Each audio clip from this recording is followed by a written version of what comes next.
Okay, so let's dive right in. Today, we're tackling a subject that, well, it's about as heavy as they come.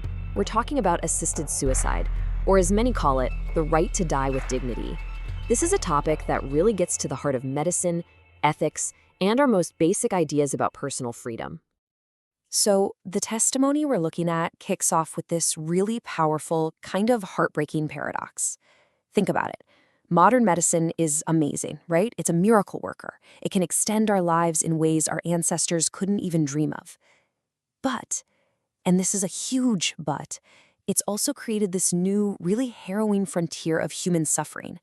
It can keep a body going long after any real quality of life is gone, trapping someone in this state of just pain without dignity.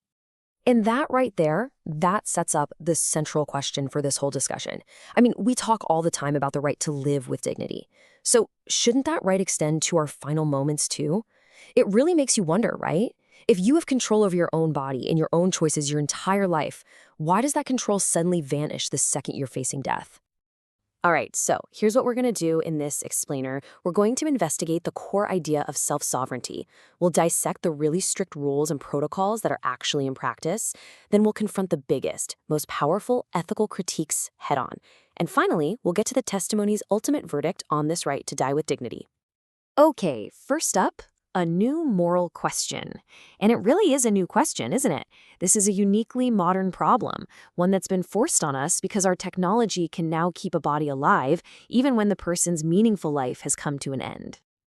So the testimony really drives this point home. This whole debate, it's not about giving up on life. It's not about devaluing life at all. It's about control. It's about the sheer terror of being trapped, forced to endure what feels like a parody of life when you're facing an irreversible decline. The argument is that for a person who is lucid and of sound mind, choosing to end that suffering isn't quitting. It's like reclaiming control from a disease that's turned your body into a prison. It's about ending a sentence of suffering on your own terms. All right, let's move on to the philosophical heart of this. Section 2, the sovereignty of self. This really gets down to the fundamental principle: who gets to write the final chapter of your life story? You know, the testimony argues that medical aid in dying, or MAID as it's often called, isn't some radical new idea. It's actually the logical endpoint of a principle we all pretty much accept: bodily autonomy. I mean, think about it. We fiercely defend a patient's right to refuse treatment, right? Like chemotherapy or life support. So the argument goes, why is this any different? MAID is just the extension of that same right, the right to say no to the final, often agonizing phase of a terminal illness. And this is where the argument gets really interesting, because it completely reframes the whole conversation. The source contends that for these patients, the choice isn't actually between life and death. Let's be real. Death is already at the door. It's imminent and inevitable. The real choice is between two different kinds of death. It's a choice between a death that's often brutal, prolonged, and dictated by the disease, and one that is peaceful, controlled, and, well, chosen. Okay, but how does this actually work in practice? That's a huge question, and that brings us to Section 3, the safeguard protocol. Because, this isn't just about walking in and making a simple request. Far from it. It's an incredibly meticulous process, and every step is designed to prevent any kind of abuse. So the testimony describes this process less like an open door and more like a gauntlet.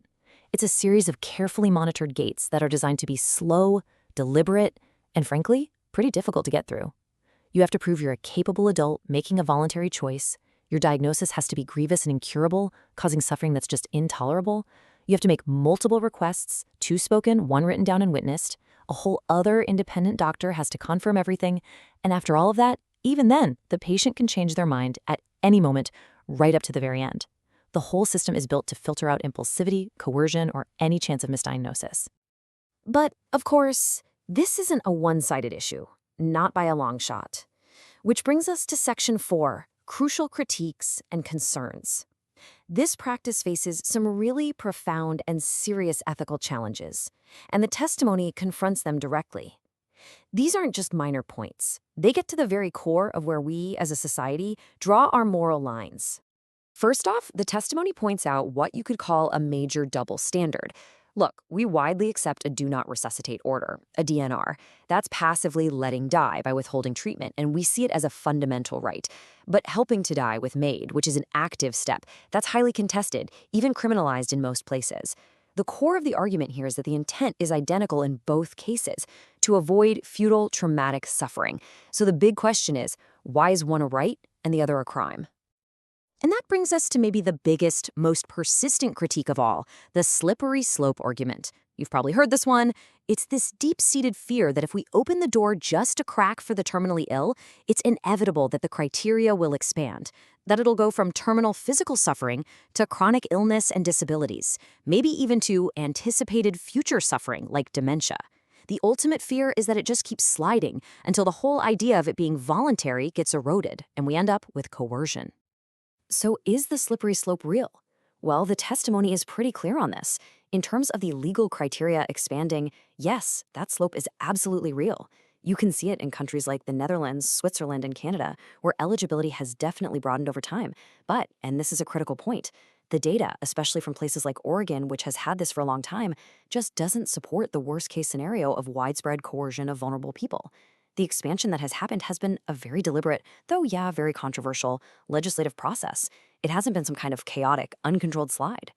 This leads us to what is arguably the most powerful and important social critique, and it comes from the disability rights community. Their argument is profound. They say that the choice to pursue MAID isn't always a free choice.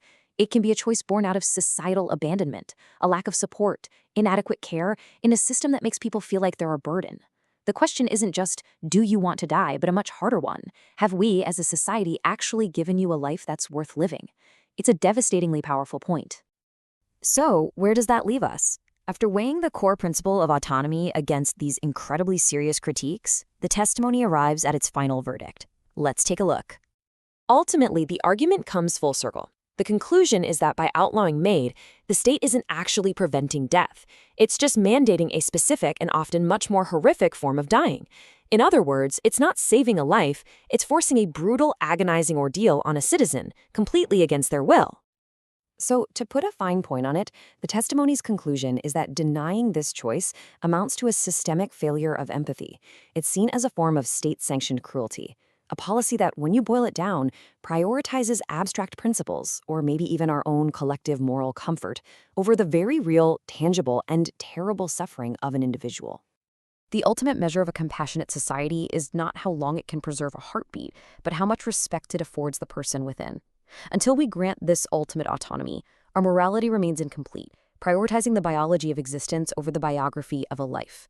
The right to a peaceful end is not the end of hope. It is hope's final, quiet, and necessary promise.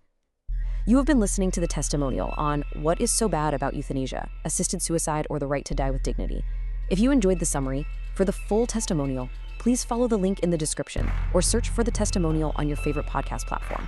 Follow us on social media, @the testimonial, for updates and to join the conversation. If you believe a topic deserves a testimonial, let us know.